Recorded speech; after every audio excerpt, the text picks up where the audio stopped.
What's up, everyone? Welcome to Power Play with CJ. We're going to focus in on the Philadelphia Flyers signing Andrew MacDonald to a 6-year extension that'll pay him $30 million for about $5 million a season. I think it was kind of an overpayment. I like MacDonald as a player. He's having a very good year between the Islanders and then now with Philly, but I don't. Philly needs a number one defenseman, and I'm not saying they're going to get one this year, but and MacDonald really isn't a number one defenseman. He's a good player. He's a good, 2 or 3 guy, but 4 assists in 19 games with the Flyers and a -4. I know he's eating heavy minutes, and you're not relying upon him to be an offensive, point producer, but you need better than that if you're going to pay him $5 million a season, and that's what I'm concerned about for the Flyers going forward. Now, I know yesterday Nashville said they're not trading Shea Weber, so Flyers fans get that fantasy out of their head, but it's still an intriguing situation in terms of how they're going to address their defense going forward. Again, I like MacDonald a lot as a player, but not for $5 million a season. And I think he would have gotten on the open market. But Philly's whole thing is to try to build a Stanley Cup contender. They're not some middle of the line franchise that's broke and doesn't have passionate fans that don't care. Like a few of them down here, the Florida Panthers mainly.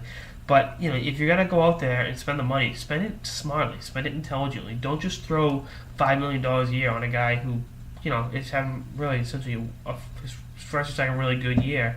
I think you're looking at 93 career points in 314 games isn't bad. It's not bad at all, but it's still a tough situation in terms of tying up that much money over that long a period of time.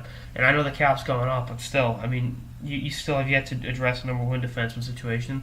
And what are we going to do with the goaltending situation? Are you guys sure Steve Mason is the guy going forward? That's something to look at as well. And I think there's more questions than answers with this Flyers team, but we'll see.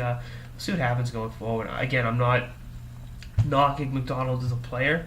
I'm not necessarily knocking him getting that money. I just don't think Philly should have given him that much money because the top end teams can't afford to pay a guy like MacDonald or a depth.